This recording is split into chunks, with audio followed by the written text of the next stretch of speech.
परमेश्वरको वचन हितोपदेश 30को 26 पदलाई हामी पढ्दैछौँ।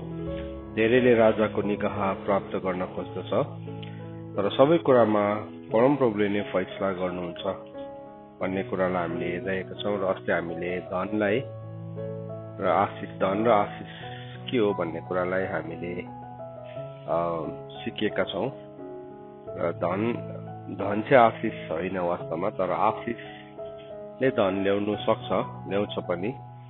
अनि धन चाहिँ तोडाहरू मध्ये एउटा हो। अनि जब हामीले बाइबलमा तोडाको उखानलाई भेटाउँछौँ, त एउटा व्यक्तिले चाहिँ के गर्यो भन्दाखेरि जससँग एक तोडा थियो, उसले त्यो एक तोडालाई चाहिँ के गर्यो भन्दाखेरि उसले लुकायो।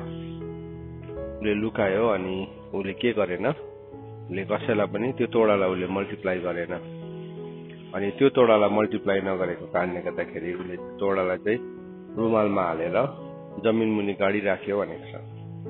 अनि जब हिसाब किताबको दिन आयो, त्यति बेला चाहिँ उसले के भने परमेश्वरलाई, मलाई थाहा थियो कि तपाईँ एकदमै कठोर व्यक्ति हुनुहुन्छ, अनि तपाईँले नरोपेको ठाउँमा कटनी गर्नुहुन्छ, अनि नछरेको ठाउँमा तपाईँले बटुल्नुहुन्छ भनिकन।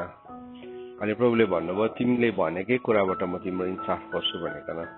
त जब पनि एउटा व्यक्तिकोमा धन आउँछ र थुप्रो पल्ट धन आउँदाखेरि चाहिँ मानिसहरू के हुन्छ, स्वार्थी बनिन्छ, एकदमै सेल्फिस बनिन्छ।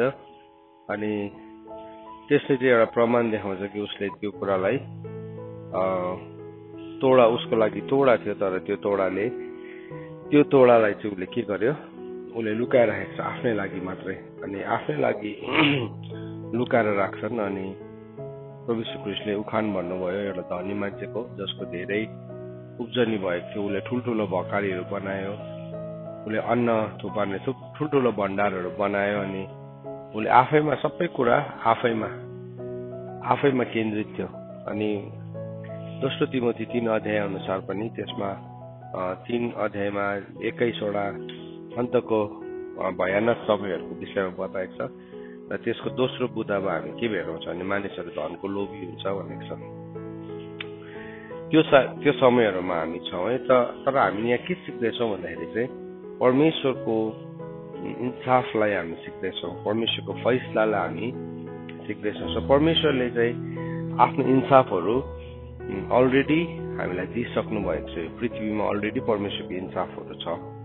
अनि त्यो इन्साफको व्यवस्थालाई यदि हामीले बुझ्यौँ भने चाहिँ हाम्रो कामहरू एक दिन जब हामीले हाम्रो सबै कुराहरूको हिसाब किताब बुझाउँछौँ, त्यो दिन चाहिँ हामी लज्जित हुँदैनौँ, किनभने हामीले परमेश्वरको इन्साफ अनुसार सबै कुराहरू सही गरेका हुन्छौँ। सबै कुराहरू सही प्रकारले हामीले हाम्रो समय होस्, हाम्रो धन होस्, हाम्रो योग्यता होस्, हाम्रोमा भएको तोडाहरूलाई हामीले चिनिसकेका हुन्छौँ। अनि त्यो तोडालाई चाहिँ हामीले कार्यमा लगाइसकेका हुन्छौँ। अनि त्यो एक दिन जब परमेश्वरको अगाडि जब उहाँले मरेको र जिउँदाहरूका इन्साफ गर्नुहुन्छ, त्यो दिन हामी लाजमा पर्दैनौँ। हाम्रो कामहरू अलरेडी जाँचिसकेको हुन्छ। र त्यस कारणले गर्दाखेरि चाहिँ हामीले आशिषको परमेश्वरको फैसलाभित्र भएको आशिषको व्यवस्थालाई हामीले हेरिरहेका छौँ। अनि परमेश्वरको फैसलाभित्र भएको श्रापको व्यवस्था पनि छ। र त्यो चाहिँ जब हामीले परमेश्वरको वचनलाई मान्दैनौँ, तब त्यो श्रापहरूले हामीलाई पछ्याउँछ। सो दुईटा कुरा नै छ त्यहाँ है। सो कि त जीवन छ कि चाहिँ मृत्यु छ। सो कुन कुराले गर्दाखेरि मृत्यु आउँछ, त्यो पनि अलरेडी हामीलाई भनिदिनु जस्तो प्रेम केही पनि ठुलो होइन। त्यो जस्तो ठुलो प्रेम नै छैन। यो गर्यो भने चाहिँ तिमी मर्छौ है भनेर भन्नु चाहिँ आशिष मात्रै दिएर चाहिँ श्रापको कुराहरू नभनिदिएको हो भने चाहिँ के हुन्छ, मान्छेलाई थाहै हुने कहाँ चाहिँ गल्ती गर्दैछु मैले भनिकन। तर श्रापको कुरा पनि बताइदिएको कारणले गर्दाखेरि चाहिँ हामीले थाहा पाउँछौँ कि यसो गर्यो भने चाहिँ हामी श्रापित हुन्छौँ भनिकन। त यसको दुईवटा पहलुलाई हामीले हेर्दैछौँ, आशिषको पहलुलाई हामीले हेर्दैछौँ। सो व्यवस्थाको किताब 28 अध्यायको 9 पदलाई हामी हेर्छौँ आज। 28 को 9 जहाँ चाहिँ आशिषको दोस्रो हिस्सालाई बताएको छ। सो अस्ति 28 को 1 र 2 मा चाहिँ आशिषको फर्स्ट पोर्सनलाई बताएको थियो, पहिलो हिस्सालाई बताएको थियो भने 28 को 9 मा चाहिँ त्यसको दोस्रो हिस्सालाई बताएको छ। त्यसलाई हामी हेर्छौँ। अस्ति हामीले के हेर्यौँ भन्दाखेरि परमेश्वरको आदेश, परमेश्वरको कुरालाई हामीले होसियारी साथ हामीले उहाँको आज्ञाहरू मान्यौँ, वचन पालन गर्यो भने उहाँले हामीलाई पृथ्वीका सबै जातिहरूभन्दा श्रेष्ठ तुल्याउनु हुनेछ र त्यो आशिषहरूले चाहिँ हामीलाई फलो गर्छ अनि हामीमा रहिरहन्छ भन्ने कुरालाई हामीले हेऱ्यौँ। अस्ति 8वटा पोइन्ट हेऱ्यौँ। र अब दोस्रो चाहिँ के भन्दैछ भने 28को 9 पदमा परमप्रभु तिमीहरूका परमेश्वरको आज्ञाहरू मान्नु। आज्ञालाई मान्नु भनिकन परमेश्वरले हामीलाई भन्नु, आज्ञालाई मानेर उहाँको मार्गमा हिँड्यौँ। अस्ति चाहिँ के थियो भने परमेश्वरको आज्ञा मानेर उहाँको वचनलाई पालन गर्नु। तर यो अझै हायर लेभलमा के रहेछ भने उहाँको आज्ञालाई मानेर उहाँको मार्गमा हिँड्नु। अब त्यो डिफ्रेन्ट है। उहाँको आज्ञालाई मानेर उहाँको वचन पालन गर्नु एउटा कुरा हो, तर उहाँको मार्गमा हिँड्नु भनेको चाहिँ त्यो चाहिँ के भयो, अब उसको जीवनको प्रवृत्ति भयो, उसको जीवनको शैली भयो। त्यसलाई चाहिँ लाइफ स्टाइल भन्छ, त्यसलाई चाहिँ जीवन शैली भयो। सो वचन त पालन जब हामीलाई कसैले रिमाइन्ड गर्छ, वचन पालन गर्छ नि मान्छेले है। जब हामी यसरी वचनलाई सुन्छौँ त्यति बेला के गर्छ, हामी यस्तो गर्नुपर्ने रहेछ भनेर हामी वचन पालन गर्छौँ। तर केही समय बाद हामी बिर्सिन्छौँ नि त, त्यो भनेको कुराहरू त बिर्सिहाल्छौँ। तर यो दोस्रो चाहिँ अब दोस्रोमा चाहिँ अलिकति मात्रा बढेको छ। दोस्रो मात्रा चाहिँ बढ्दै गर्दाखेरि के भन्दैछ भने चाहिँ परमेश्वरको आज्ञाहरू मानेर उहाँको मार्गमा हिँड्नु। परमेश्वरको आज्ञालाई मान्नु अनि उहाँको मार्गमा हिँड्नु। सो परमेश्वरको एउटा मार्ग छ। अब त्यो मार्गमा चाहिँ सबैजना हिँड्नु सक्दैन, हिँड्दैन पनि, किनभने मानिसले चिनेकै छैन त्यो मार्ग के हो भनेर।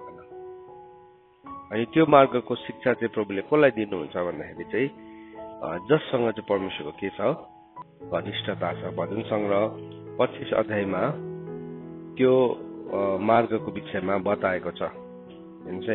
त्यो मार्ग चाहिँ के हो भनेकन परमेश्वरको वचनले भनेको छ। 25को 12 पदमा यो कुरालाई लेखेको छ।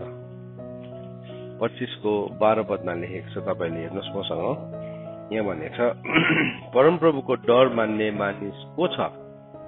आफूले छान्नु भएको मार्गको शिक्षा उहाँले त्यसैलाई नै दिनुहुनेछ।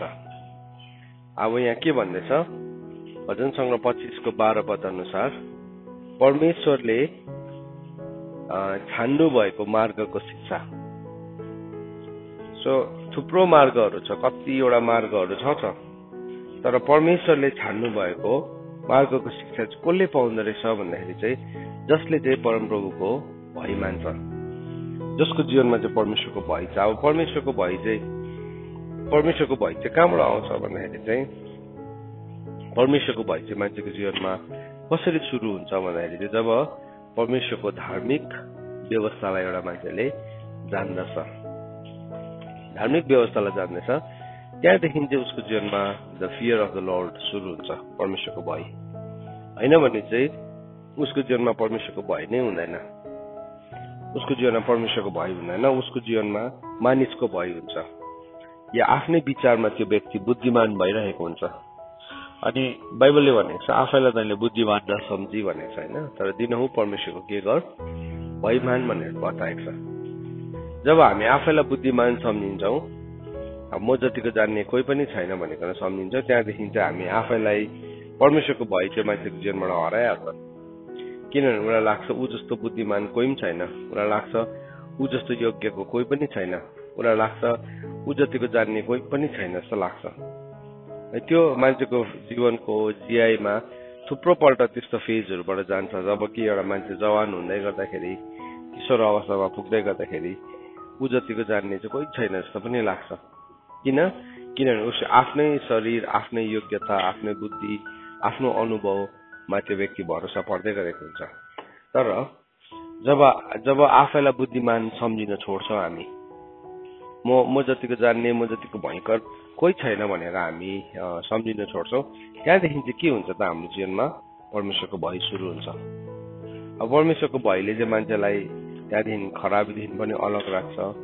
परमेश्वरको भयले चाहिँ बाइबलमा के भनेको छ, परमेश्वरको भय भनेको खराबीदेखि अलग बस्नु हो। परमेश्वरको भय भनेको ज्ञानको सुरु हो। परमेश्वरको भय भनेको दुष्टतालाई घृणा गर्नु हो। सो परमेश्वरको भयको थुप्रो डाइमेन्सन दिएको छ नि है बाइबलमा।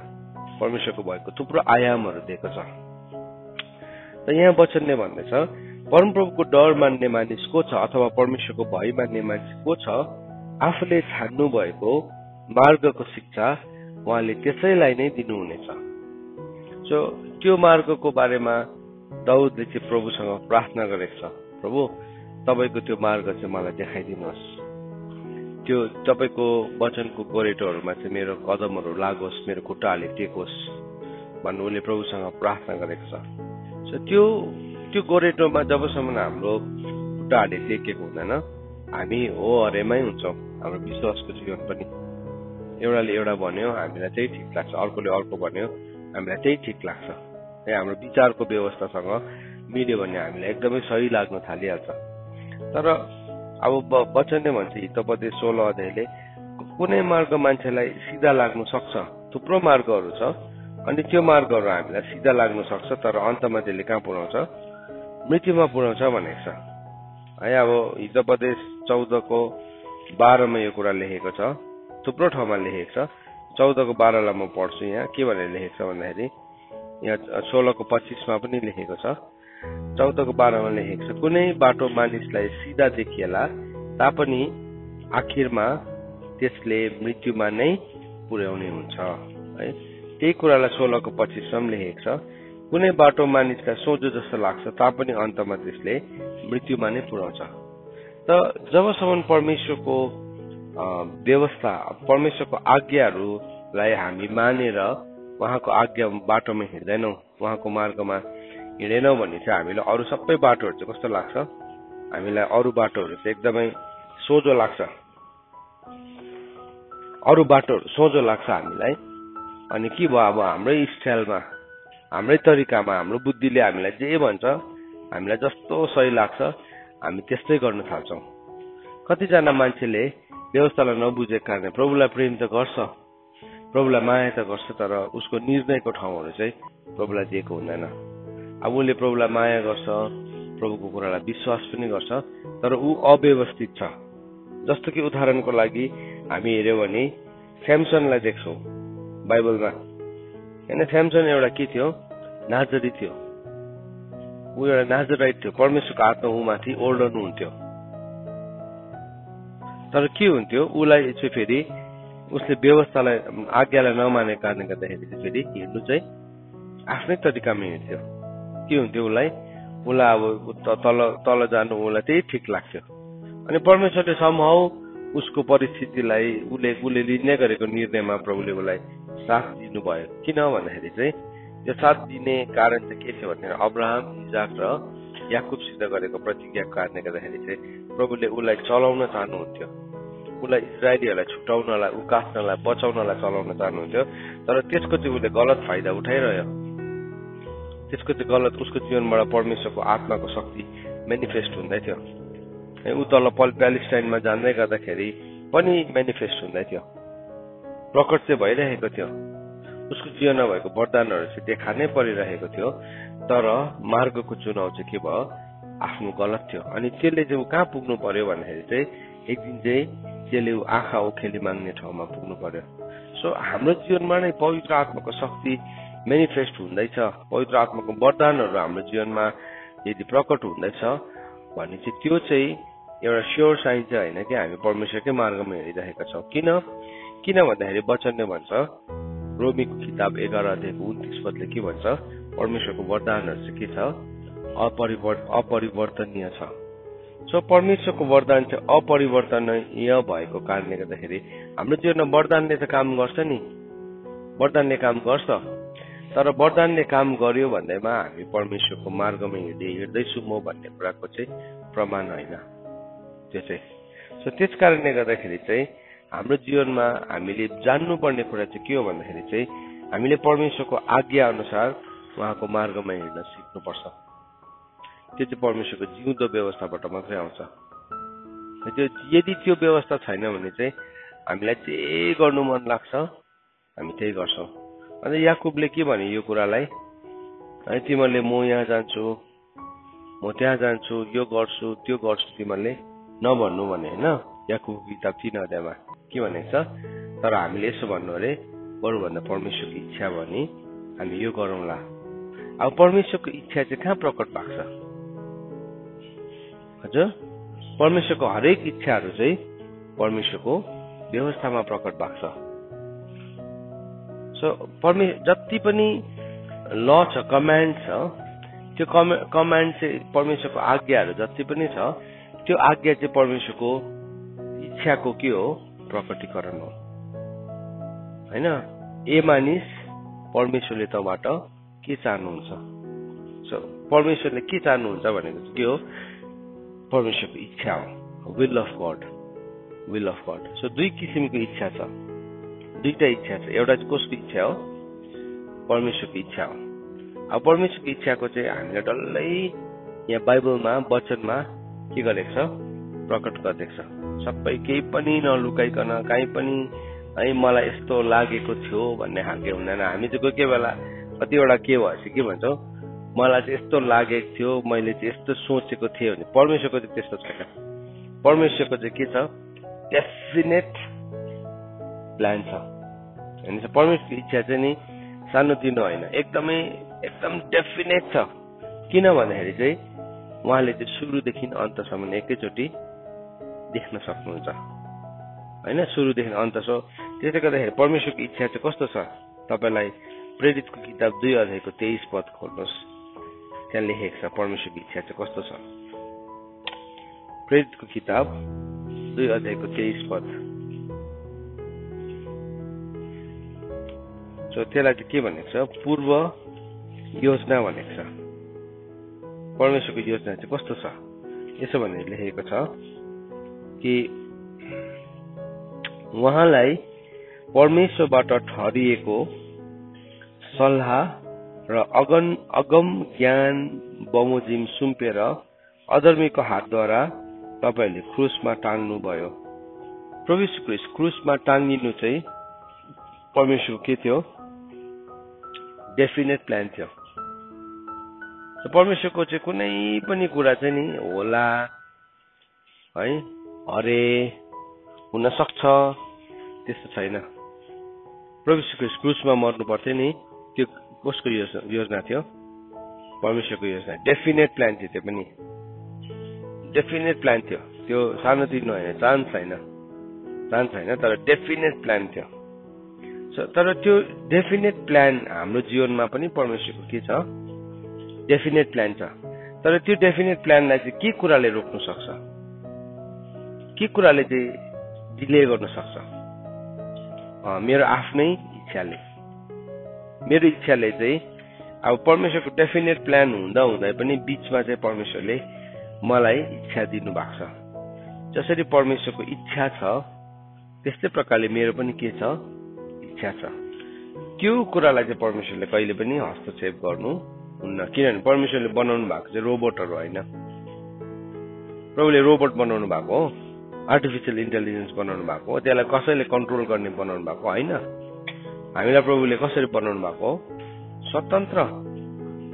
स्वतन्त्र भनेको नि के हो? स्वतन्त्रताभित्र चाहिँ के हुन्छ? आफ्नो इच्छा हुन्छ। स्वतन्त्रताभित्र आफ्नो इच्छा हुन्छ। सो त्यो इच्छालाई चाहिँ प्रभुले कहिले पनि हस्तक्षेप गर्नुहुन्न। तर त्यो इच्छालाई चाहिँ एज अ फादर हामीलाई उहाँले डिसिप्लिन गर्नुहुन्छ।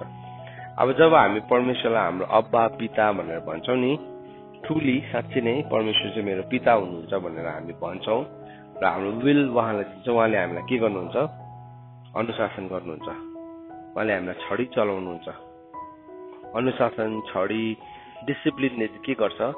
हामीलाई एउटा इच्छाभित्र हाम्रो इच्छालाई पनि तालिम दिन्छ। जस्तो बाउले छोराछोरीलाई अनुशासन गर्छ, आमा बाउले, त्यो अनुशासनले चाहिँ के गर्छ?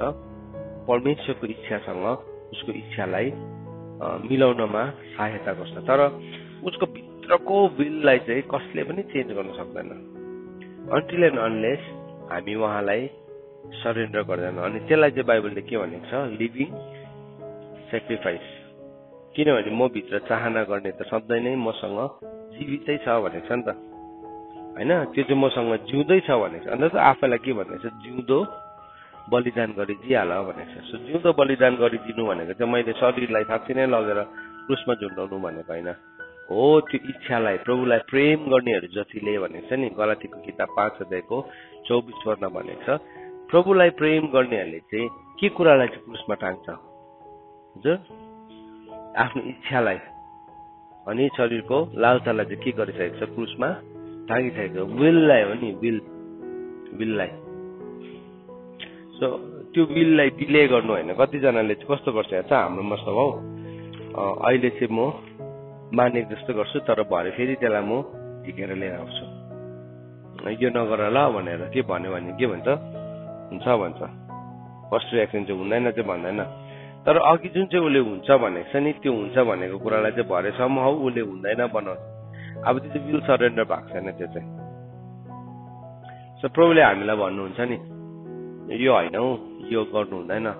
अब अन्तरात्माभित्र त हामी भित्र व्यवस्था भएको कारणले गर्दाखेरि त्यो व्यवस्था त बोल्छ नि हामीसँग अनि भन्छ यो गर्नु हुँदैन छोरा तैँले छोरी यो गर्नु हुँदैन यो तेरो जीवनको चोइस होइन यो तैँले गर्दै गरेको चुनाव गलत हो है। तर के भन्छ हामी हुन्छ प्रभु फर्स्ट रिएक्सन चाहिँ के हो हुन्छ प्रभु भन्छ। तर अब भित्रको विल चाहिँ सरेन्डर नभएको कारणले गर्दाखेरि के हुन्छ अब अघि हुन्छ भनेको कुरालाई चाहिँ कसरी चाहिँ अब हुँदैन भन्ने तरिकाहरूलाई हामीले खोज्दै गरेको हुन्छौँ कसरी चाहिँ हुँदैन अनि सम्भव हाम्रो कुरालाई हामीले परमेश्वरको कुरा भन्दाखेरि माथि लिएर आउँछौँ हामी जित्छौँ त्यसमा।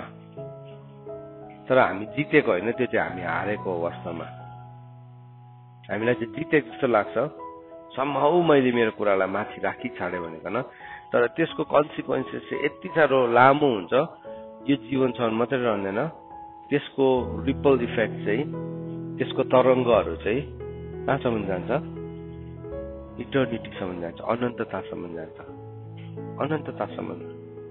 अन्तत प्रभु यीशु ख्रीष्टले के भन्नुभयो जब उहाँ पृथ्वीमा आउनुभयो उहाँले भन्नुभयो हेर्नुहोस् म तपाईँको इच्छालाई पूरा गर्न आएको छु अनि के भन्नु त्यति मात्रै भनेन मुट्ठाको पत्रमा मेरो विषयमा लेखेको कुरालाई पूरा गर्न म आएँ भनेर प्रभु यीशु ख्रीष्टले भन्नु हिब्रूको किताब 5 अध्यायमा भनेको छ होइन 5 अध्यायको 8, 9, 10 होला सायद त्यहाँ लेखेको छ म चाहिँ तपाईँको इच्छालाई पूरा गर्न आएँ। त्यसलाई त्यसलाई पढौँ हामी हिब्रूको किताब 5 अध्यायको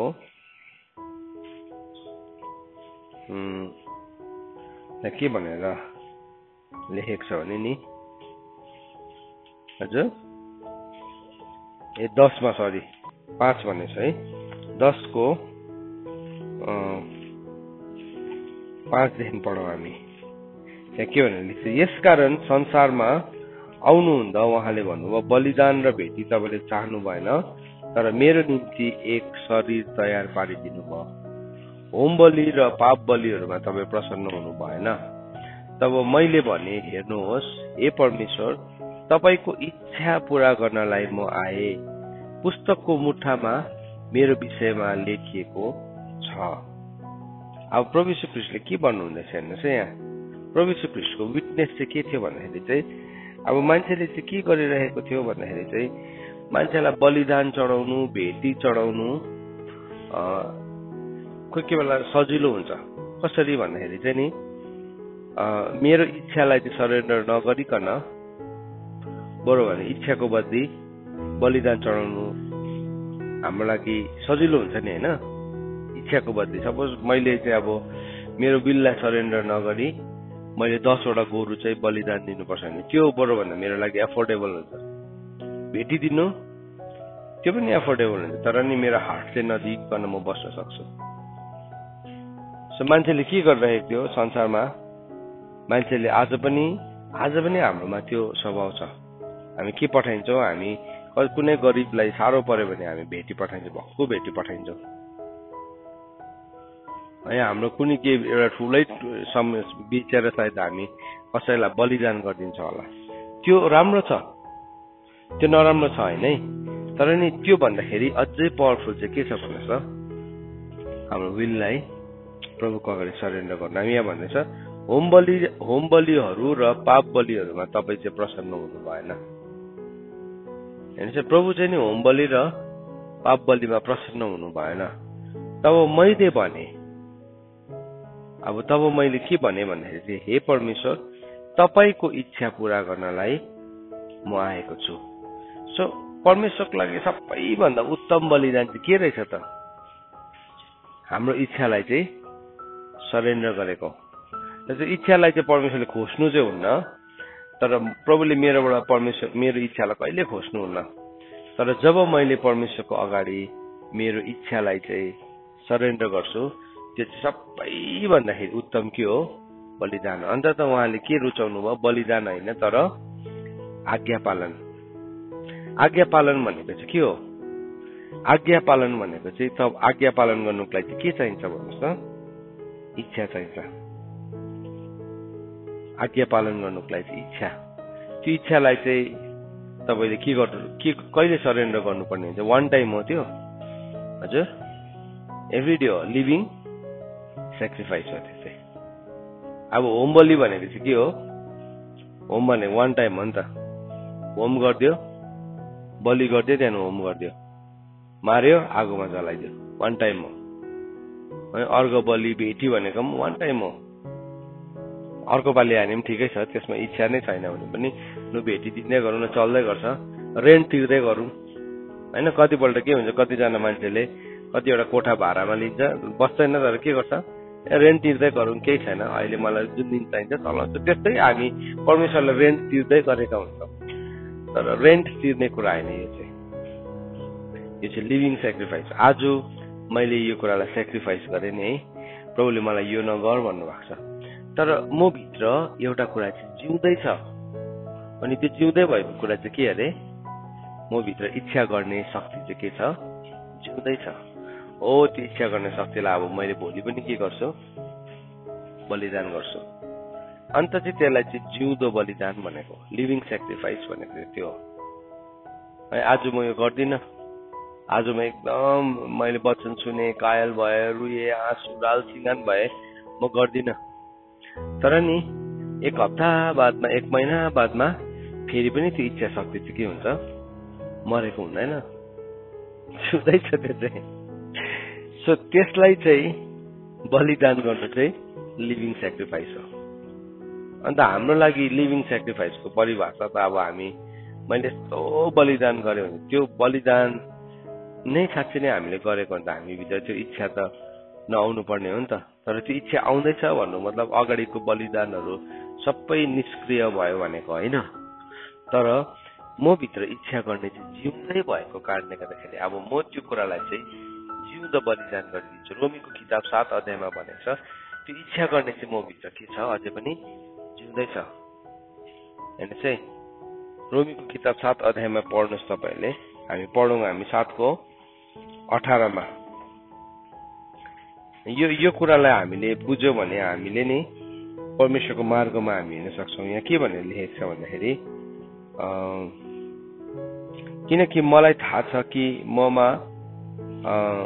ममा अर्थात् मेरो शरीरमा केही असल कुरा बास गर्दैन, किनभने इच्छा गर्ने चाहिँ मसित हाजिरै छ, तर असल काम गर्ने भने चाहिँ छैन। होइन, त्यसो हामीले भन्छ नि प्रभुको लागि मैले यो बलिदान गरेँ, यो सेक्रिफाइस गरेँ भनेर, तर हामी इच्छासँग स्ट्रगल गर्छौँ आफ्नै। त्यो चाहिँ नि किनभने हामीसँग सधैँभरि के छ अरे? जीवित छ। त्यो कहिले चाहिँ मर्छ? साँच्चै नै जुन दिन चाहिँ हामी यो शरीरलाई छोड्छौँ नि, त्यो दिन मात्रै त्यो सकिन्छ। होइन भने चाहिँ हामी डिसिभ्ड हुनु हुँदैन, हामी भ्रममा पर्नु हुँदैन। हाम्रो नमरेको अन्तिम दिनसम्म पनि त्यो के हुन्छ? त्यो इच्छा गर्ने चाहिँ के छ? जीवितै छ, जीवितै हुन्छ। अन्त त बाइबलमा भनेको छ, रोमीको किताब गलातीको किताब 5:24 यीशु ख्रीष्टलाई माया गर्ने जतिहरूले चाहिँ आफ्नो शरीरलाई त्यसको अभिलाषासँग के गरेको छ? क्रुसमा टाँगेको छ। तर त्यो क्रुसमा टाँगेको चाहिँ वान टाइम इभेन्ट होइन। कोही कोही बेला हामी रोमीको किताब 12:1 र 2 अनि गलातीको किताब 5:24 चाहिँ वान टाइम इभेन्ट सम्झिन्छौँ। होइन, त्यो चाहिँ के हो? रेगुलर हो, सधैँ नै सधैँ नै हामी आफ्नो अभिलाषालाई सधैँ नै हामी भित्र इच्छा गर्ने शक्तिलाई चाहिँ हामी क्रुसमा हामी टाङ्छौँ। त्यो चाहिँ के भने नि परमेश्वरको इन्साफलाई बुझ्नु हो। त्यो चाहिँ परमेश्वरको इन्साफलाई बुझेपछि चाहिँ हामी यो कुराको यो अवेरनेस चाहिँ हामीमा सधैँ हुन्छ। यो जागरुकता चाहिँ सधैँ हामीमा हुन्छ कि म भित्र चाहिँ इच्छा गर्ने शक्ति चाहिँ अझै पनि के छ, जिउँदो छ। हामी भित्र इच्छा गर्ने शक्ति चाहिँ सधैँ नै जिउँदो हुन्छ, सधैँ नै जिउँदो हुन्छ। अन्त चाहिँ के छ, हामीलाई हरेक दिन के चाहिएको छ, नयाँ करुणा चाहिन्छ, हरेक दिन नयाँ इन्साफ चाहिन्छ होइन। बिलाप 3:22-23 र सपन्या 2:3-5 चाहिँ हामीलाई सधैँ नै चाहिन्छ। परमेश्वरको नयाँ इन्साफ पनि हामीलाई हरेक दिन चाहिन्छ भने परमेश्वरको नयाँ करुणा पनि हामीलाई एभ्रिडे चाहिरहन्छ। अनि के भयो, त्यो चाहिँ उहाँले चाहिँ हामीलाई सधैँ कन्स्टेन्ट रिमाइन्ड गरिरहनुहुन्छ, कन्स्टेन्टली रिमाइन्ड गर्नुहुन्छ। अनि प्रभु यीशु ख्रीष्ट चाहिँ आउनु हुँदाखेरि उहाँले भन्नुभयो तपाईँ बलिदान होइन, तपाईँ भेटी होइन, होम बलि र अरू कुराहरूमा तपाईँ प्रसन्न हुनु भएन। कोही बेला हामी परमेश्वरको वचनको सत्यताहरूलाई बुझ्छौँ नि, अनि हामी कतिवटा कुरालाई अफर गर्नु जानेका हुन्छौँ। जस्तो कि फरिसी शास्त्रीहरूले के गरेको थियो, उनीहरूले पुदिनासम्मको सौंफसम्मको पनि उनीहरूले दशवांश दिन जानेको थियो, तर उनीहरूले आफ्नो विललाई सरेन्डर गर्नु चाहिँ जानेको थिएन, किनभने उनीहरूले त्यो व्यवस्थाको सारलाई बुझेकै थिएन। व्यवस्थाको सारलाई बुझेनपछि चाहिँ के हुन्छ भने नि हामी व्यवस्थाको टेक्निकल एस्पेक्टलाई चाहिँ हामी जान्दछौँ, कसरी दिनुपर्छ, यो कसरी दिनु, त्यो राम्रो थियो, त्यो खराब थिएन, त्यसमा त उनीहरूले रिकमेन्डेसन पाएको थियो, तिमीले गर्दै गरेको त्यो चाहिँ राम्रो छ, तर तिमीले त्यो सँगसँगै यो पनि गर्नुपर्ने थियो भनेर प्रभुको वचनमा उनीहरूलाई सिकाएको छ। त हामी धोकामा पर्नु हुँदैन, हामी धोकामा पर्नु हुँदैन। अनि यहाँ भन्दैछ तिमीहरू, यहाँ व्यवस्थाको किताब 28:9 भन्दैछ, अब परमेश्वरको इन्साफको बारेमा बताएको नि त है, तिमीहरू परमेश्वरको आज्ञाहरू मानेर उहाँको मार्गमा हिँड्यौ। प्रभुको आज्ञालाई मान्दा मान्दा पनि मार्ग चाहिँ हामी आफ्नै चुज गर्न सक्छौँ। मैले अघि स्यामसनको उदाहरण दिँदै थिएँ, उसले के गर्दै थियो, ऊ भित्र परमेश्वरको वरदानहरू सक्रिय थियो, तर मार्ग चाहिँ उसले आफ्नै हिँडिरहेको थियो, आफ्नै मार्ग हिँडिरहेको थियो।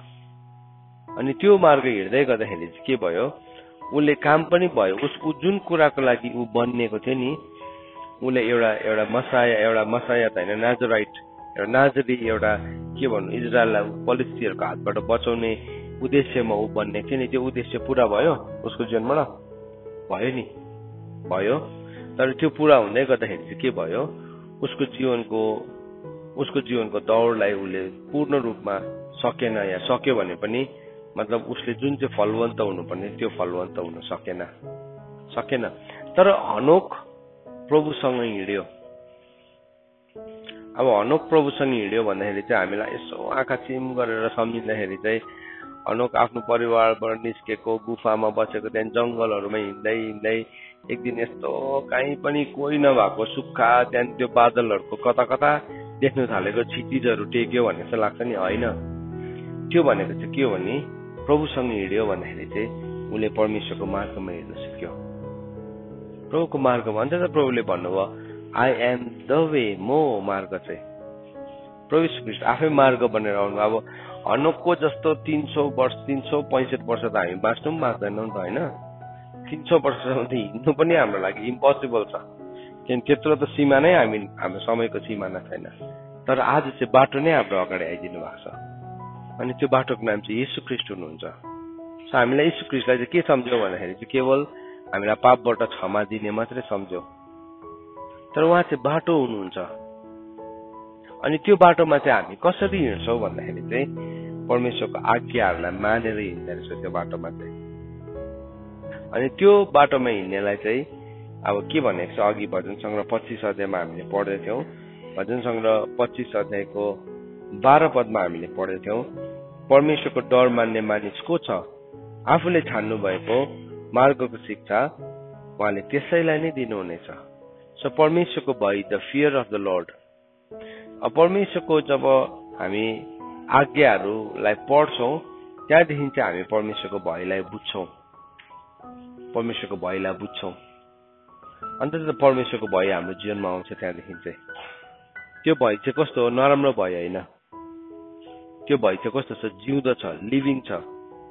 त्यो भइले चाहिँ हामीलाई खराबीबाट बचाउँछ पनि। त्यो परमप्रभुको भयले चाहिँ बाइबलमा के भनेको छ, मानिसलाई खराबीदेखि जोगाउँछ। परमप्रभुको भय चाहिँ ज्ञानको सुरु हो। परमप्रभुको भय चाहिँ दुष्टतालाई घृणा गर्नु हो। सो परमेश्वरको भयको के छ, थुप्रो थुप्रो थुप्रो डाइमेन्सन्सहरू छ, थुप्रो पहलु छ। अब हामी चाहिँ परमप्रभुको भय ज्ञानको सुरु हो मात्रै हामी सम्झिन्छौँ, तर होइन, परमेश्वरको भयभित्र थुप्रो कुराहरू लुकेको छ, थुप्रो कुराहरू लुकेको छ। र परमेश्वरको भय, परमेश्वरको डर मान्ने मानिस को छ, आफूले छान्नु भएको मार्गको शिक्षा उहाँले त्यसलाई दिनुहुन्छ। सो परमेश्वर आफैले छान्नु भएको मार्गको शिक्षा पाउँदो रहेछ। त्यहाँदेखि चाहिँ प्रभुले छान्नु भएको मार्गको शिक्षा होइन भने चाहिँ आज संसारले हाम्रो मार्गहरू, कोर्सलाई के गर्छ, डिफाइन गर्छ होइन, के हुने ठुलो भएर हामीलाई त्यो सोध्छ नि त। अब के त्यो भनेको कोर्स हो नि त, अनि त्यही हिसाबको पढाइ छ नि त। सो उसले भन्छ म चाहिँ इन्जिनियर हुन्छु या म डक्टर हुन्छु। सो के भयो, संसारले डक्टरको एउटा के बनाइदिएको छ, कोर्स बनाइदिएको छ। त्यसो भने तिमीले मेडिकल साइन्स लिने हो भने तिमीले यसरी पढ्नुपर्छ। सो के भयो, तर तिमी चाहिँ यदि म चाहिँ म डक्टर हुँदिनँ, म चाहिँ अर्कै केही एउटा सोसियलिस्ट हुन्छु भने नि तपाईँले साइन्स पढ्नुहुन्न नि। त्यहाँदेखि पढ्नुहुन्छ एउटा सर्टेन लेभलसम्म, त्यहाँदेखि चाहिँ तपाईँले अर्कै सामाजिक कुराहरूलाई, पोलिटिकल साइन्सलाई पढ्नुहुन्छ, इतिहासहरूलाई पढ्नुहुन्छ होइन। के भयो, त्यसरी नै एउटा कोर्सलाई के गरे हामीले चुज गर्छौँ। हामीले मलाई के हुन्छु त्यो के माथि डिपेन्डेन्ट छ, मेरो आफ्नै विलमाथि छ। सो मेरो आफ्नै विल अनुसार के गर्दैछ, डिजाइन गर्दैछ। तिमी यो हुन चाहन्छौ, तिमी यो बाटो जाऊ, तिमी त्यो हुन चाहन्छौ, तिमी त्यो बाटो जाऊ है। तर जुन चाहिँ मान्छेले चाहिँ परमेश्वरको भय मान्छ, त्यसलाई चाहिँ परमेश्वरले आफूले छान्नु भएको मार्गको शिक्षा दिनुहुन्छ। किन, अब तपाईँको विल नै के भएको छ, कम्प्लिटली सरेन्डर्ड हो। तपाईँको इच्छा नै के भएको छ, तपाईँले सम्पूर्ण रूपमा समर्पित गर्नुभएको छ। सो तपाईँलाई थाहै छैन, अन्त याकुबले के भन्यो, यदि परमेश्वरको इच्छा भयो भने भोलि त्यो सहरमा जाउँला, यो गरौँला। सो थाहै छैन मलाई चाहिँ के हो भन्ने, मेरो आफ्नै इच्छाको बारेमा थाहा छैन, तर त्यो इच्छा मैले कसलाई समर्पण गरेको छु, परमेश्वरलाई। अन्त प्रभुले हामीलाई प्रभुको प्रार्थनामा पनि त्यही सिकाउनु भयो, तपाईँको राज्य आओस्, तपाईँको इच्छा जस्तो स्वर्गमा छ त्यस्तै यस पृथ्वीमा पुरा होस्। सो परमेश्वरको एउटा स्वर्गमा इच्छा छ नि त, स्वर्गमा इच्छा छ। आजको दिनलाई मैले कसरी जिउँछु, परमेश्वरको पूर्व योजनाभित्र छ। तर त्यो पूर्व योजनाभित्र म पर्नु पनि सक्छु, परमेश्वरको पूर्ण योजनालाई मैले अवहेलना गर्नु पनि सक्छु। होइन चाहिँ परमेश्वरको पूर्ण योजनाभित्र म पर्नु पनि सक्छु, आई क्यान चुज है। अनि त्यो यदि म परमेश्वरको पूर्ण योजनाभित्र बाँच्दिनँ, म आफ्नै इच्छामा जिउँछु भने के हुन्छ, मैले आफ्नै इच्छा अनुसार जिएको कारणले गर्दाखेरि एक दिन त्यही हिसाबले मेरो इन्साफ हुन्छ। तर परमेश्वरको योजना अनुसार जिउँदै गर्दा मेरो जीवनमा एकदमै संसारको हिसाबले सबै कुराहरू ढिलो भएको, नभएको, अगाडि सर्दै नसरेको जस्तो देख्छ। तर म परमेश्वरको योजनाभित्र बसेको छु भने चाहिँ म कहिले पनि लज्जित चाहिँ हुँदैन, कहिले पनि लज्जित हुँदैन। समय आउँछ परमेश्वरको योजनाभित्र बसेको कुरालाई मान्छेले क्लियरली बुझ्न सक्छ, आफूलाई थाहा पाउन थाल्छ। किन, उसले देख्न थाल्छ, उसले बुझ्न थाल्छ त्यो कुरालाई। परमेश्वरको मार्गमा हिँड्दा है, बाइबलमा भनेको छ त्यो बाटोमा हिँड्नेहरू चाहिँ मूर्ख भए तापनि उनीहरू केमा पर्दैन, भुलमा पर्दैन। किनभने त्यहाँ चाहिँ एउटा गोरेटो छ, त्यो बाटोमा जोसुकै हिँड्नु पाउँदैन भनेर यशायाको किताबमा लेखेको छ। हामी पढौँला यसलाई। सो परमेश्वरको एउटा मार्ग छ नि त, अनि त्यो मार्गमा हिँड्नुलाई प्रभुले तपाईँ र मलाई इन्भिटेसन दिनुभएको छ है। अनि त्यो 35को 8 पदमा लेखेको छ। 35को 8 पदमा माथिदेखि नै 1देखि नै हामीले हेऱ्यो भने पढ्न सक्छौँ। त्यसरी लेख्छ, उजाड र निर्जल भूमि हर्षित हुनेछ, मरुभूमि रमाउने छन्, वसन्तको फूल चाहिँ त्यो फक्रनेछ, त्यो अत्यन्त प्रफुल्लित हुनेछ र हर्षले गाउँदै रमाहट गर्नेछन्। लबानोनको महिमा औ कर्मेल र सारोनको शोभा त्यसलाई दिनेछ। तिनीहरूले परमप्रभुको महिमा र हाम्रो परमेश्वरको प्रताप देख्नेछन्। कमजोर हातहरू बलिया बनाऊ र दुर्बल घुँडाहरू सोझो पार। हृदय डरले भरेकाहरूलाई भन, साहस गर, न डराऊ, हेर तिमीहरूका परमेश्वर बदला दिनलाई आउनुहुनेछ। परमेश्वर प्रतिफल दिनलाई आउनुहुनेछ। उहाँ आउनुहुनेछ र तिमीहरूलाई बचाउनुहुनेछ। परमेश्वरले एक दिन दुई किसिमले आउनुहुन्छ, एउटा चाहिँ बदला लिनु आउनुहुन्छ, अर्को चाहिँ प्रतिफल दिन है। यदि अब हामी प्रतिफल पाउने ठाउँमा बसेको छौँ भने हामीले प्रतिफल पाउँछौँ, तर यदि बदला लिने ठाउँमा बसेको छौँ भने चाहिँ बदला पनि लिन्छ फेरि हामीबाट। परमेश्वरसँग शत्रु भइ नै नै राखेको छ भने तब अन्धाहरूको आँखा खोलिनेछ र बहिराहरूको कान उघारिनेछ। तब लङ्गडाहरू मृग झै उफ्रनेछ र गुङ्गाको जिब्रोले स्तुति गर्नेछ, किनकि उजाड स्थानमा पानी फुटेर निस्कनेछ र मरुभूमिमा खोलाहरू बग्नेछ। म्यान्डेट अफ द किङडमलाई हामी यहाँ देख्छौँ, राज्यको जन आदेशलाई हामी यहाँ देख्छौँ। सो प्रभु यीशु ख्रीष्ट यो जन आदेश लिएर यो पृथ्वीमा आउनु भएको हो है। मृग तृष्णा दह हुनेछ र ओबानो भूमिमा पानीका मूलहरू फुट्नेछन्। स्यालहरू बस्ने ठाउँमा काँच र कुसहरू उम्रनेछन्। तर त्यहाँ एउटा मूल बाटो हुनेछन्, अब त्यो चाहिँ पवित्र बाटो भनिनेछ। अब त्यो एउटा मूल बाटो जस्तो चाहिँ पवित्र बाटो, अब को हुनुहुन्छ यो मूल बाटो? यीशु ख्रीष्ट हुनुहुन्छ नि त।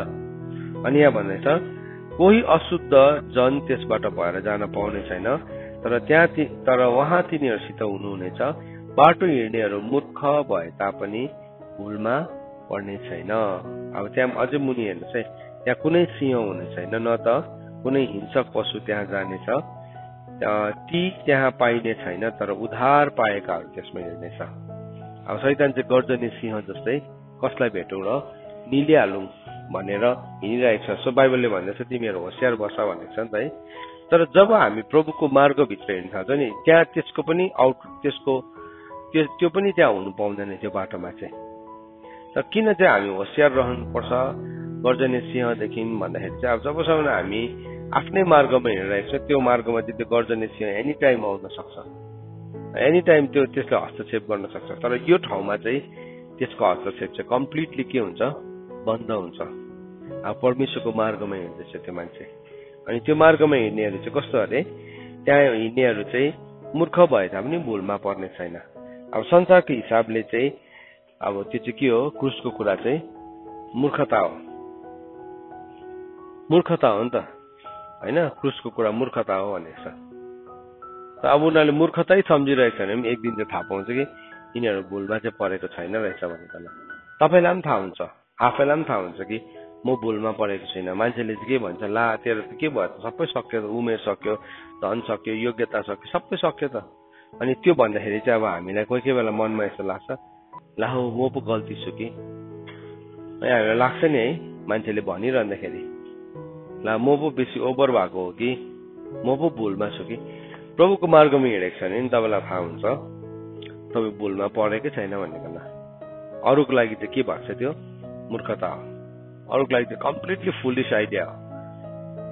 तर तपाईँ भित्र चाहिँ त्यो निश्चयता छ कि तपाईँ त्यो मार्गमा हिँड्दैछ। अब त्यो यो मार्गमा हिँड्नको लागि चाहिँ प्रभुले हामीलाई के सिकाउनु भयो, उहाँको आज्ञाहरूलाई मान्नुपर्छ। अन्त त प्रभुले भन्नुभयो तिमीले मलाई प्रेम गर्छौ भने तिमीले मेरो आज्ञाहरूलाई मान्छौ भनेको छ, आज्ञालाई पालन गर्छौ। प्रेम भनेको नै आज्ञा पालन हो भनेको छ। प्रेम भनेको नै प्रभुको कुरालाई मान्नु, प्रेम भनेको नै प्रभुको व्यवस्थालाई मान्नु भनेको छैन। पहिलो यूहन्ना 2 अध्यायको सायद 6 पदमा या दोस्रो यूहन्ना 1 अध्यायको 6 पदमा के भनेर लेखेको छ। दोस्रो यूहन्ना 1 अध्यायको 6 पदमा प्रेमको परिभाषा त्यहाँ दिएको छ। हामी त्यसलाई पढौँ ल। दोस्रो यूहन्ना खोल्नु सबैजनाले।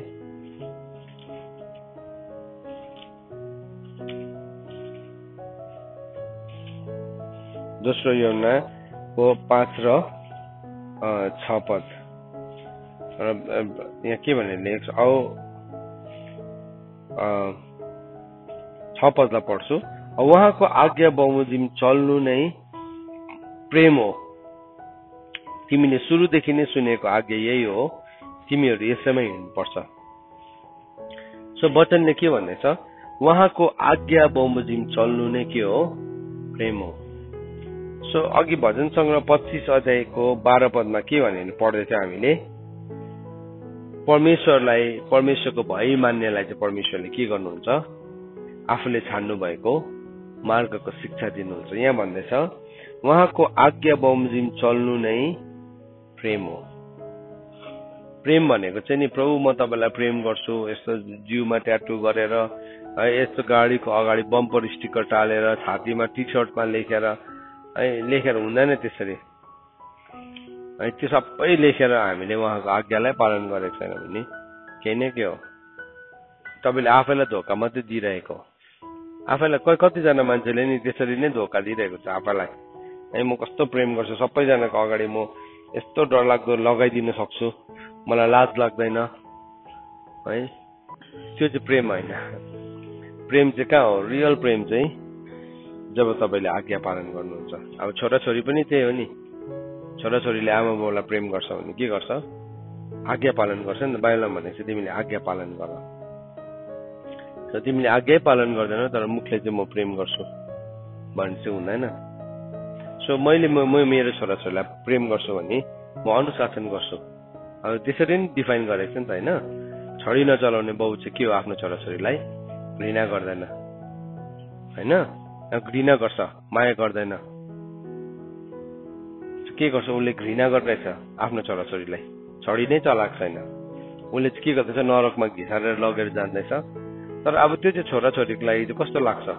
यसो उसले त्यतिकै बुझ्दाखेरि चाहिँ मलाई माया गर्दैन, मलाई हप्काइ मात्रै रहन्छ, मैले केही राम्रो काम गर्दाखेरि पनि राम्रो चाहिँ भन्दैन, नराम्रो चाहिँ यति छिटो देख्छ भनेर। तर अनुशासनभित्र छ नि त, त्यो चाहिँ अनुशासन छ। सो परमेश्वरको वचन चाहिँ यति साह्रो के भन्नु सन्तुलित छ। अन्त प्रभुले हामीलाई भन्नुभयो तिमीहरूले चाहिँ उहाँको मार्गमा हिँड्यौ भने चाहिँ उहाँले तिमीहरूलाई शपथ खाएर प्रतिज्ञा गर्नुभए चाहिँ तिमीहरूलाई एक पवित्र जाति बनाएर स्थापित गर्नुहुनेछ। सो प्रभुले चाहिँ आफैले शपथ खाएर चाहिँ प्रतिज्ञा गर्नुभएको छ। यो चाहिँ प्रभुले आफै प्रमिस गरिकन त्यसलाई के गर्नुभयो? प्रभुले इस्टाब्लिस गर्नुभयो। सो प्रभुले यो गर्छु भनेर भन्नुहुन्छ नि एभ्री टाइम, त्यो गर्छु भनेर भनेपछि चाहिँ अब त्यो गर्छ कि गर्दैन भन्ने हामी एउटा जाँचबाट चाहिँ जान्छौँ। जस्तो अब्राहमको जीवनमा हिजो बेलुका हामीले पढ्दै थियौँ,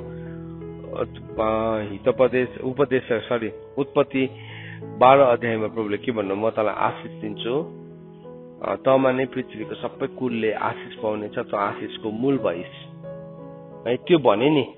तर त्यो भनेर त्यत्तिकै आशिष अब्राहमलाई भट्टाभट्टी आशिष दिन थाल्नुभयो? दिन थाल्नु भएन। त के भयो? प्रभुले अब्राहमलाई ट्रेन गर्नुभयो, सिकाउनु भयो। जस्तो कि लुतको घटनामा हामीले देख्छौँ, प्रभुले अब्राहमलाई भन्नुभयो के गर्दो रहेछ यसले, सदोम र गमोराको घटना म यसलाई भन्छु के भन्दो रहेछ त। सो अघि आशिष पाएको मान्छे चाहिँ कस्तो हुन्छ भने अब्राहमको जीवनमा हामी देख्छौँ नि, प्रभुले अब्राहमलाई भन्नुभयो म त्यसलाई नाश गर्नेवाला छु। अब्राहम के भयो? त्यो आशिषभित्र के थियो? प्रेम थियो। त्यो आशिषभित्र के थियो? दया थियो है। त्यो आशिषभित्र इन्साफ छ, विश्वस्तता छ। सो उसले के भने? प्रभु 50 जना छन् नि नाश गर्नुहुने, अनि घटाएर कहाँ छन् पुऱ्यायो? उसले 10 जना छन् पुऱ्यायो। सो के भयो? उसले इन्साफ गर्नु जान्यो, उसले न्याय गर्नु जान्यो। आशिषलाई लिकन केही कुरालाई जज गर्नु जान्यो। कतिजना मान्छे के हुन्छ? आशिष पाएपछि पलापेर उसले केही कुरालाई पनि जज गर्नु जान्दैन है। खानेकुराहरूले पनि यति हाल्छ फ्याँकिदिन्छ। उसले जज नै गर्नु जान्दैन कि उसको प्लेटमा जुन चाहिँ खाना उसले फाल्दैछ त्यो चाहिँ अर्को मान्छे, भोका मान्छेको चाहिँ के गर्दैछ? उसले अन्नलाई लुट्दैछ। उसले जज गर्नु जानेन त्यसमा, उसले त्यसलाई तौलिनै जानेन, उसले त्यसलाई तौलिनु जानेन। तौलिनु जानेको भए त के हुन्थ्यो? उसले सही प्रकारले जज गर्ने थियो नि त हो। त्यस कारणले गर्दाखेरि अब त्यो चाहिँ आमा बाउको, अभिभावकको के हो? एउटा जिम्मा हो, त्यो जिम्मा हो। कतिजना चाहिँ के हुन्छ? अलिकति त्यस्तो सिकायो भने अरे मेरै पैसाले खाएको, मेरो छोराछोरीलाई किन भनेको? त्यसो किन भन्नु पर्यो? अब मूर्ख हो त्यो चाहिँ। मूर्खहरू चाहिँ यो बाटोमा हिँड्नु पाउँदैन, धार्मिकताको मार्गमा हिँड्न सक्दैन उनीहरू। त्यो दुष्टहरू चाहिँ, अशुद्धहरू चाहिँ हिँड्नु पाउँदैन। सो सो हामीले इन्डियाको एउटा बिलियनियरको बारेमा सुन्दै थियौँ डेनमार्कमा हो कि कहाँ गएर रेस्टुरेन्टमा गएर उसले खाना भक्कु अर्डर गरेर चाहिँ फालेछ डेनमार्कमा हो कि कहाँ छ एउटा युरोपियन नेसनमा अनि त्यहाँदेखि चाहिँ त्यो होटेलको वेटरले चाहिँ भनेछ तपाईँले खाना किन फ्याँक्नु भएको भन्दाखेरि चाहिँ त्यो जुन चाहिँ त्यो धनी मान्छे छ त्यसले के भनेछ मेरै खुसी हो म फ्याँक्छु नि खाना यसको मैले पैसा दिँदैछु तैँले तिर्दैछस् है अब त्यस्तो चाहिँ त्यो कुरा चाहिँ यहाँ इन्डियामा भनेको हुन्छ के हुन्छ मान्छे चुप हुन्थ्यो नि त होइन मैले पैसा तिर्दैछु तर त्यो देशको चाहिँ कानुन अर्कै रहेछ अन्त उसलाई भने त्यो चाहिँ तिम्रो देशमा चल्छ तर हाम्रो देशमा चाहिँ के हो नि तिमीले आफ्नै पैसा तिरेर खाँदैछौ भने तिमीले खाना फ्याँक्न चाहिँ पाउँदैनौ त्यो चाहिँ गैर कानुनी हो सो के भयो ऊ त लज्जित भयो अब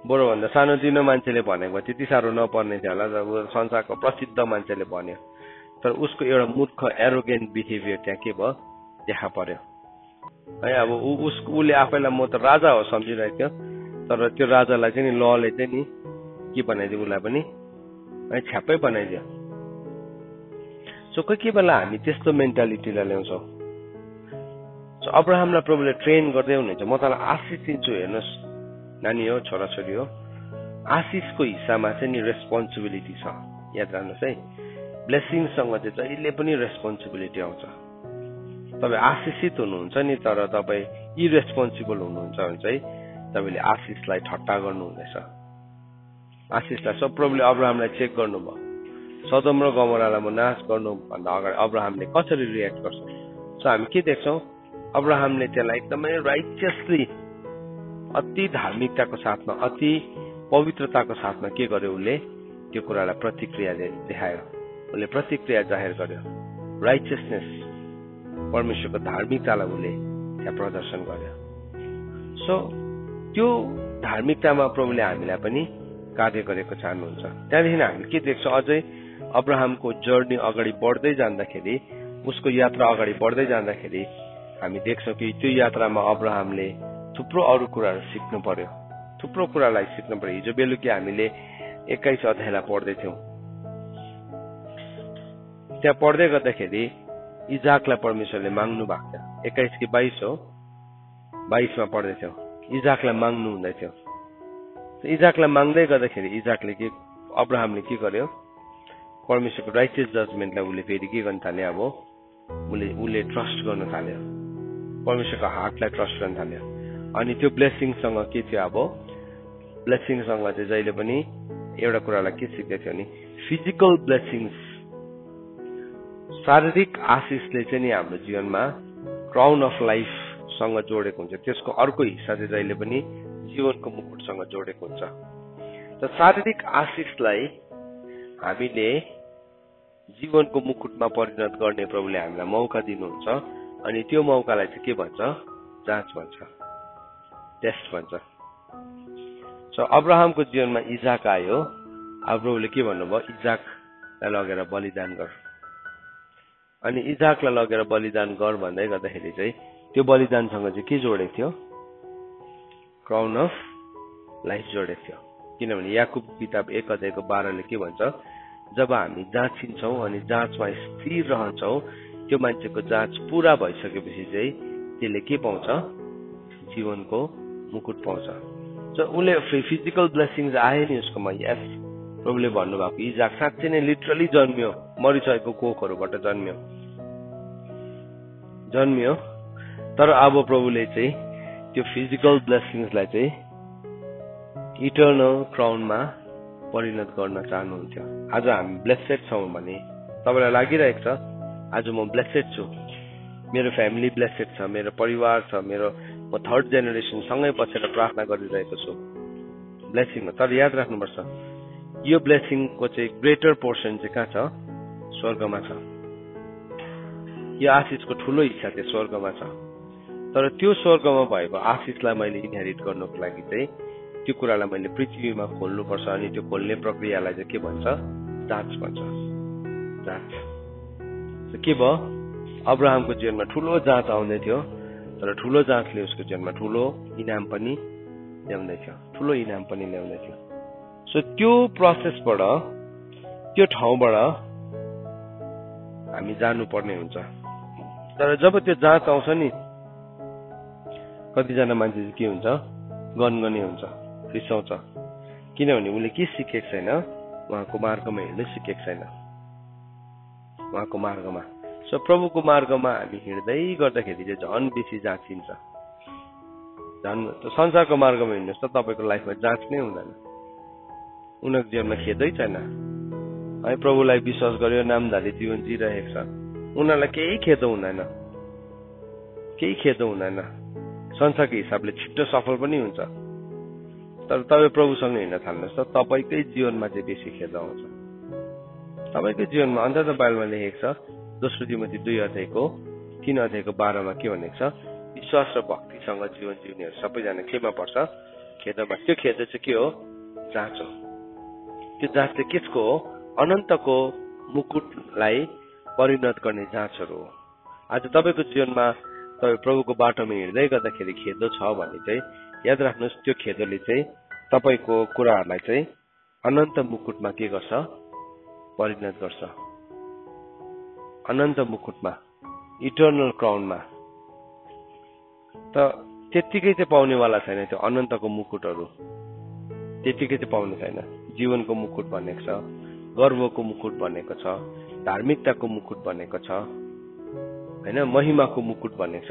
त्यो त्यत्तिकै पाउँदैन हाम्रो जीवनमा। त्यो पाउनुको लागि चाहिँ हामी जाँचबाट जान्छौँ। तर त्यो चाहिँ प्रभुको मार्गभित्रको जाँचमा जान्छौँ हामी, प्रभुको मार्गभित्र। सो जतिजना प्रभुको मार्गमा हिँडे हामी देख्छौँ नि, युसुफलाई देख्छौँ, दानियललाई देख्छौँ, अयुबलाई देख्छौँ होइन, हनोकलाई देख्छौँ। सो के भयो, उनीहरू त्यो जाँचबाट गयो, प्रभुको मार्गमा हिँड्दै थियो। अब्राहम कसको मार्गमा हिँड्दै थियो, प्रभुको मार्गमा हिँड्दै थियो। अयुब कसको मार्गमा हिँड्दै थियो, प्रभुको मार्गमा हिँड्दै थियो। युसुफ कसको मार्गमा हिँड्दै थियो, प्रभुको मार्गमा हिँड्दै थियो। दानियल कसको मार्गमा हिँड्दै थियो, प्रभुको मार्गमा हिँड्दै थियो। उनीहरूको लाइफमा तपाईँले कहीँ जाँचलाई एब्सेन्ट देख्नुहुन्छ, हजुर छैन। यो त लक्की बोय रहेछ हौ, यसको मतलब जाँच नै आएन होइन। त्यो तपाईँकोमा जाँच नै आएको छैन भने तपाईँ लक्की होइन, तपाईँ कुन चाहिँ बाटोमा हिँड्नुहुँदैछ त्यो चाहिँ बुझ्नुपर्ने हुन्छ। कुन बाटोमा हिँड्दैछ, प्रभुकै मार्गमा हिँड्नु हुँदैछ भने चाहिँ there will always be a test, जहिले पनि जाँच हुन्छ। अनि के हुन्छ तब चाहिँ उहाँले हामीलाई स्थापित गर्नुहुन्छ। यहाँ अब्राहमलाई प्रभुले 22:16 के गर्नुभयो, 18मा होइन, हिजो हामीले पढेको थियौँ, प्रभुले शपथ खानुभयो। उत्पत्तिको किताब 22:16 प्रभुले जब ऊ जाँचमा नि उत्तीर्ण भयो नि, अब्राहम जाँचमा उत्तीर्ण हुने बित्तिकै त्यहाँ के भनेको छ, परमप्रभु भन्नुहुन्छ, मैले आफ्नै नाउँमा शपथ खाएको छु, किनकि तैँले यो काम गरिस् औ तेरो छोरा अर्थात् तेरो एउटै छोरालाई पनि मबाट नरोकेकोले म निश्चय तँलाई आशिष दिनेछु। अघि फर्स्टमा चाहिँ प्रभुले के भन्नुभएको थियो, म आशिष दिन्छु भन्नुभएको थियो। अब यहाँ चाहिँ के भन्नुहुँदैछ, निश्चय आशिष दिन्छु, surely I will bless you, निश्चय म तँलाई आशिष दिन्छु। अनि त्यसमा चाहिँ प्रभुले के गर्नुभएको रहेछ, शपथ हाल्नु भएको रहेछ 16 चाहिँ। जसरी हामीले व्यवस्थाको किताब 28:9 यहाँ भनेको छ, उहाँले तिमीहरूलाई शपथ खाएर प्रतिज्ञा गर्नुभए चाहिँ उहाँले आफ्नो निम्ति एक पवित्र जाति बनाएर स्थापित गर्नुहुनेछ। अब के भयो, अब्राहम चाहिँ अलग्गै भयो, छुट्टाइयो। पवित्र भनेको चाहिँ के हो, अलग गरिएको। त्यहाँदेखि के भयो, एभ्री टाइम जब आशिषको कुरा आयो नि, त्यो आशिष कोसँग जोडेको छ, अब्राहमसँग जोडेको छ। प्रभु कसको सन्तानलाई बचाउनु आउनु भएको, अब्राहमको सन्तानलाई बचाउनु आउनु भएको। रोमीको किताब 2 हिब्रूको किताब 2:16 लेखेको छ, प्रभु चाहिँ अब्राहमको सन्तानलाई बचाउनु आउनु भएको। मैले त्यसै भनेको होइन, लेखेको छ यो हिब्रूको किताब 2:16 अब्राहमको सन्तानलाई बचाउनु आउनु भयो। कसरी चाहिँ अब्राहमको जीवनमा यो भयो त भन्दाखेरि चाहिँ ऊ प्रभुको मार्गमा हिँड्न थाल्यो। त्योभन्दा अगाडि उसको जीवनबाट गल्ती भइरहेको थियो, उसले झुट बोल्यो, के भयो, छोडिदिनुहोस् त्यो सबै कुरा। तर त्यो सबै कुरा धर्मी जन चाहिँ लडेकै हुँदैन। तर के हुन्छ, ऊ लड्यो भने उठेर हिँड्छ। सो लडेको ठाउँमा ऊ फेरि अर्को पालि लडेन, तर के गर्दैछ, ऊ हिँड्दैछ। सायद लड्यो होला फेरि, हैन त्यो एउटै झुटुले दुई खेप बोलेको छ तर के उ त्यही अड्यो अडेन नि तर बढ्न थाल्यो प्रभुसँग बढ्दै बढ्दै बढ्दै जाँदाखेरि उसको जीवनमा विश्वस्तता पनि के हुन थाल्यो बढ्दै जान थाल्यो सो हाम्रो जीवनमा हामी फेल हुन्छौँ कोही बेला तर फेलियर चाहिँ एन्ड हैन फेलियर चाहिँ हाम्रो लागि त्यो अर्को पालि त्यो ठाउँमा टेक्नु हुँदैन भन्ने कुराको शिक्षा हो सो त्यो फेलियरलाई चाहिँ हामी दोहोऱ्याउँदैनौँ तर हामी के गर्छौँ हामी अगाडि बढ्छौँ किनभने संसारमा पनि थुप्रो हामीलाई फेल बनाउने कुराहरू राखेको छ हाम्रो लागि संसारमा फेल बनाउने पहिला त असफलता हुन्छ त्यहाँदेखि त्योभन्दा ठुलो जाँच चाहिँ संसारको त्यो सफलता हुन्छ फेरि है सो अब्राहम चाहिँ असफलतामा पनि के भयो सफल भयो सफलता थियो इजाक उसको छोरा थियो सफल है कस्तो त्यो अब्राहमलाई जिस्काउनेहरू मुख चुप भएको थियो नि तर अब त्यो सफलतामा झन् ठुलो जाँच आयो भनेर लेखेको छ अनि त्यो ठुलो जाँचमा के भयो अझै सफल भयो त्यहाँदेखि चाहिँ प्रभुले भन्नुभयो अब चाहिँ म प्रमिस गर्छु शपथ खाएर म भन्छु त्यो चाहिँ पक्कै म चाहिँ परमप्रभु भन्नुहुन्छ मैले आफ्नो नाउँमा शपथ खाएको छु किनकि तैँले यो काम गरिसक्यो तेरो छोरा अर्थात् तेरो एउटै छोरालाई पनि मबाट नरोकेकोले म निश्चय तँलाई आशिष दिनेछु निश्चय surely I will bless you अब त्यहाँदेखि त्यो ब्लेसिङको लाइन के भएको छ सरेको अब्राहमको सन्तानलाई त परमेश्वरको इन्साफ हो यो चाहिँ परमेश्वरको काम गर्ने तरिका हो